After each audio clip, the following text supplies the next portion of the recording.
Next most important growth hormone is gibberellin or gibberellic acid. याची discovery कशी केली गेली?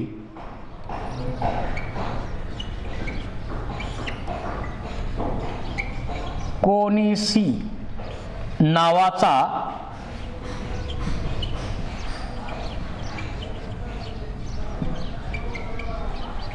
जापनीज फार्मर होता. कोनिशी नावाचा एक जपान मधला शेतकरी. त्यांनी काय केलं? राईस कल्टिवेशन केलं. राईस कल्टिवेशन नॉर्मल प्लांट, त्याला समजा नॉर्मल प्लांटची हाईट अशी असेल, नॉर्मल प्लांटची समजा हाईट एवढी असेल, तर त्यांनी काही इन्फेक्टेड प्लांट पाहिले आणि त्यांची हाईट अशी ॲबनॉर्मल वाढलेली आढळून आली.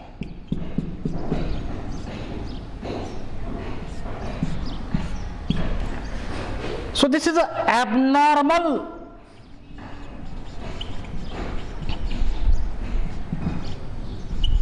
increase in height. आता असं उंच जर प्लांट वाढलं, नको तेवढं जर राईस प्लांट वाढलं, तर ते जमिनीला कोसळेल ना. मग याला जो डिसीज, काहीतरी इन्फेक्शन झालं असावं, अशी काहीतरी वेगळी कंडिशन त्याला पाहायला मिळाली आणि त्याला त्यांनी बकॅनी, दॅट इज फुलिश सीडलिंग असं म्हटलं. फुलिश सीडलिंग, जपानमध्ये त्याला बकॅनी. फुलिशला अर्थ इथं शब्द कुठला वापरलाय? बकॅनी.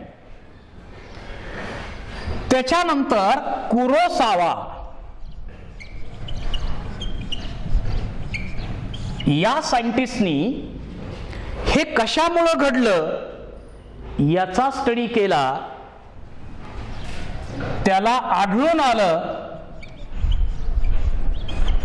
की एक फंगस आहे, त्याचं नाव आहे जिब्रेल्ला फ्युजिकोराय. जिब्रेल्ला फ्युजिकोराय ही त्याची सेक्शुअल फेज आहे आणि फिजारियम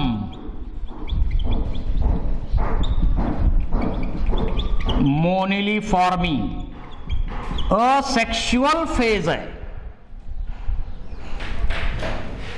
असेक्शुअल फेज आहे म्हणजे ही सेक्शुअल फेज आहे आणि ही असेक्शुअल फेज आहे. या फंगसमुळं हे इन्फेक्शन झालं.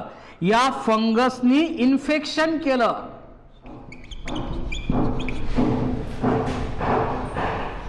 आणि त्याच्यामुळं ॲबनॉर्मल टॉल झाले हे प्लांट आणि त्या डिसीजला किंवा तशा प्लांटला बकॅनी ही नाव दिलं. फुलिश सीडलिंग असं आपण त्याला इंग्लिशमध्ये म्हणू शकतो. त्यानंतर याचा स्टडी पुढे याबोटा किंवा आणखी काही सायंटिस्ट आहेत त्यांनी केला आणि त्यांनी हे फाइंड आउट केलं की या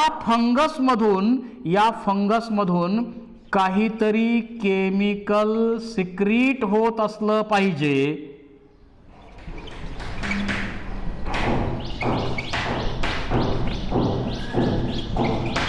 काहीतरी केमिकल सिक्रीट होत असलं पाहिजे आणि ते केमिकल, त्या केमिकलमुळं याची ॲबनॉर्मल हाईट वाढलेली आढळून आली आणि नंतर ते केमिकल फाइंड आउट केलं आणि त्याचं नाव ठेवलं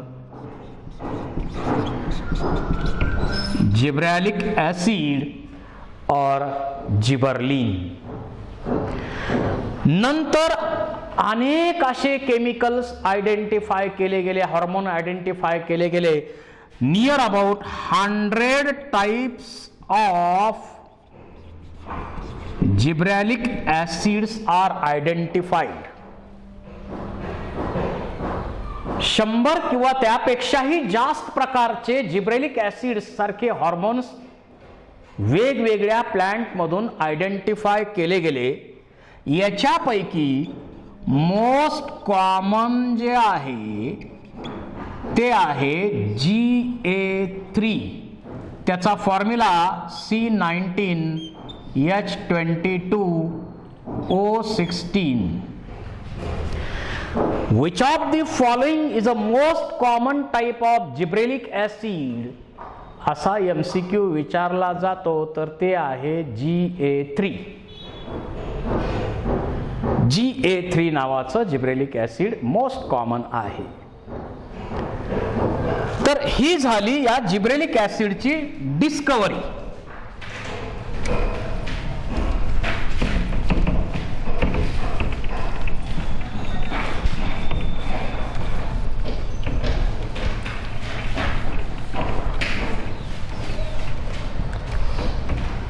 त्यानंतर या जिब्रेलिक ॲसिडचा रोल किंवा फंक्शन्स काय?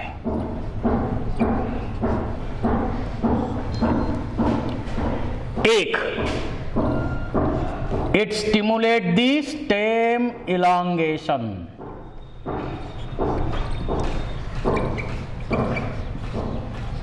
Stem elongation.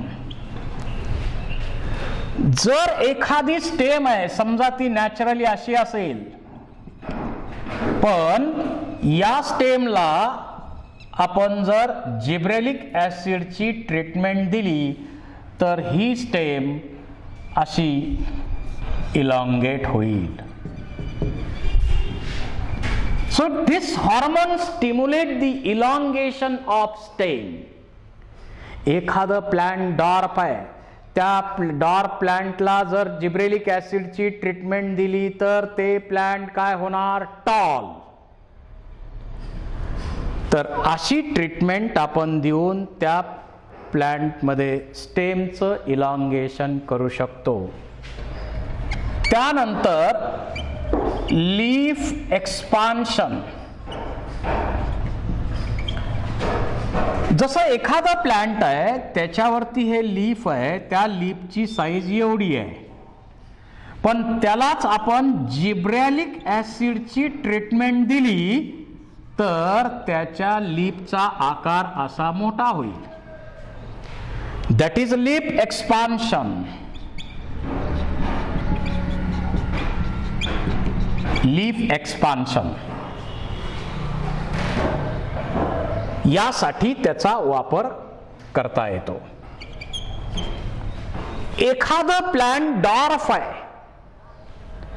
तर त्या प्लांटला टॉल करणं आपल्याला यामुळे शक्य आहे. So it helps to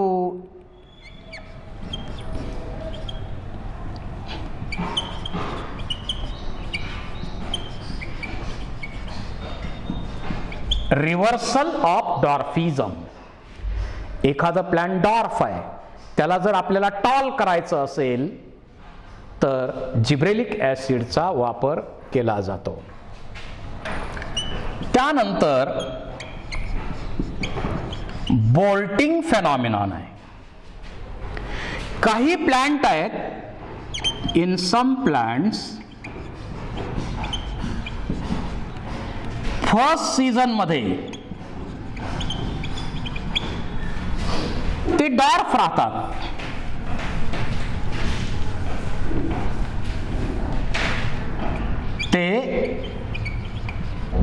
dwarf राहतात आणि मग कोल्ड ट्रीटमेंट मिळाली. सेकंड सीझन जो आहे त्याच्यामध्ये ते टॉल होणार आणि मग त्याला फ्लावरिंग येणार. पण जर आपण याला जिब्रेलिक ऍसिडची ट्रीटमेंट दिली, if gibberellic acid treatment is given to these plant, they show flower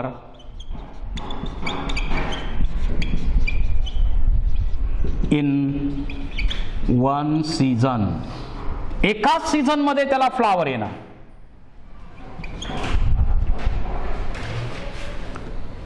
अशा प्रकारचा जो फेनॉमिनॉन आहे त्याला आपण म्हणतो बोल्टिंग. त्यानंतरचा रोल आहे इट हेल्प और it stimulate the breaking of seed dormancy. त्याचबरोबर मग दुसरा रोल पण तो ऑक्सिन मध्ये पण तो आहे, इकडे पण तोच आहे. पहिल्या 3 हार्मोन मध्ये हे सीड डॉर्मन्सी ब्रेक करणं, सीड जर्मिनेशन अलाव करणं सेम रोल आहे. It stimulates the germination of seeds. त्याचबरोबर it stimulates enzyme production. Example, alpha amylase. Seed मध्ये स्टार्च ही शुगर स्टोअर केलेली आहे. या स्टार्चचं ब्रेकडाऊन सिंपल शुगर मध्ये करायचं असेल तर त्याच्यासाठी अल्फा अमायलेज पाहिजे, आणि अल्फा अमायलेज असल्यामुळं ब्रेकडाऊन होणार, डॉर्मन्सी ब्रेक होईल आणि सीड जर्मिनेशनची प्रोसेस स्टिम्युलेट केली जाईल. तर असं महत्त्वाचं एन्झाईम सीड जर्मिनेशनच्या वेळी पाहिजे. त्यासाठी जिब्रेलिक ऍसिड महत्त्वाची भूमिका बजावतो. त्यानंतर पार्थेनोकार्पी. आपल्याकडे द्राक्षे बघा, फ्लावरला पॉलिनेशन आणि फर्टिलायझेशनचा स्टिम्युलस मिळाला की ओव्हरी स्टिम्युलेट होते आणि त्याच्यापासून तयार होतं फ्रूट आणि ओव्ह्यूल पासून सीड्स. परंतु आपण जिब्रेलिक ऍसिड जर फ्लावर असतानाच फवारलं तर पॉलिनेशन झालेलं नाही, फर्टिलायझेशन झालेलं नाही, तरी चुकीचा मेसेज त्या ओव्हरीला दिला जातो आणि फर्टिलायझेशन न होताच, पॉलिनेशन न होताच ओव्हरी मोठी होते आणि फ्रूट बनवते. म्हणून फ्रूट तर बनतंय पण सीड बनत नाहीत. अशा प्रकारचं जे फ्रूट आहे त्याला पार्थेनोकार्पिक फ्रूट म्हणतो. आपण ग्रेप्स जे बनवतो आपल्याकडं ते पार्थेनोकार्पिक अशा प्रकारे बनवतो. It stimulate the flowering.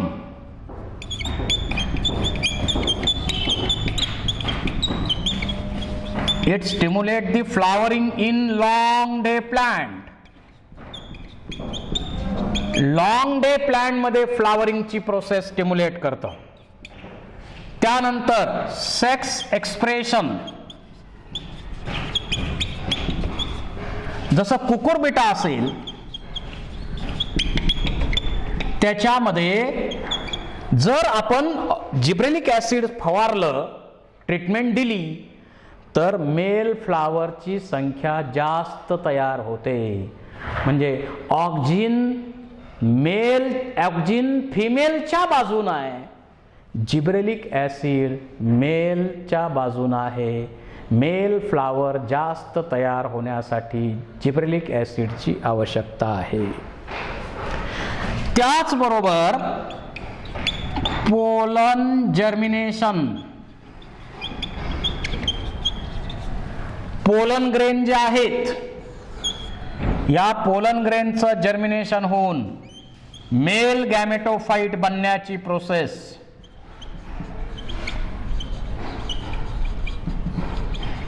यामुळे स्टिम्युलेट केली जाते. आणि त्याबरोबरच इट स्टिम्युलेट दी